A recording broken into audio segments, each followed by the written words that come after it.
जिस बरगद के पैर की आप पूजा करते हैं वो असल में एक कैदी है, एक ऐसा महाशक्तिशाली कैदी जिसे हजारों सालों से एक ही जगह जर बनाकर खड़ा कर दिया गया है। हे स्वामी, हे नारायण, अगर आप दोनों के लिए एक खेल इस सृष्टि की रक्षा से बड़ा हो गया है तो आज मैं आदिशक्ति आपको आदेश देती हूँ, जाओ अब इसी मिट्टी में जड़ बनकर दफन हो जाइए। मैं आपको श्राप देती हूँ कि आप दोनों वृक्ष बन जाइए।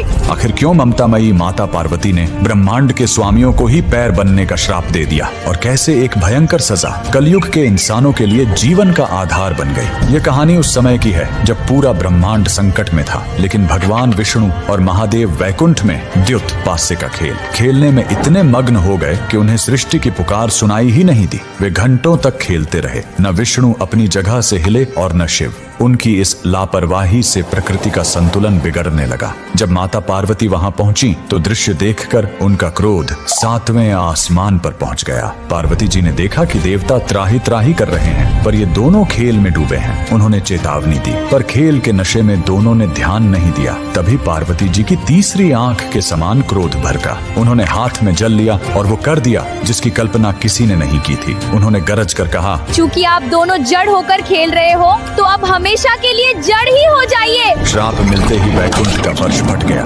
देखते ही देखते महादेव का शरीर फैलने लगा, उनकी जटाएं जमीन की ओर लटकने लगी और वो एक विशाल बरगद वट वृक्ष बन गए। वहीं भगवान विष्णु का शरीर एक पीपल के पैर में बदल गया। पूरे ब्रह्मांड में सन्नाटा छा गया। जब पार्वती जी का क्रोध शांत हुआ तो उन्हें अपनी गलती का एहसास हुआ। वे फूट फूट कर रोने लगी। उन्होंने विष्णु और शिव से क्षमा कर दीजिए, मैंने क्रोध में आकर बहुत बड़ा अपराध कर दिया।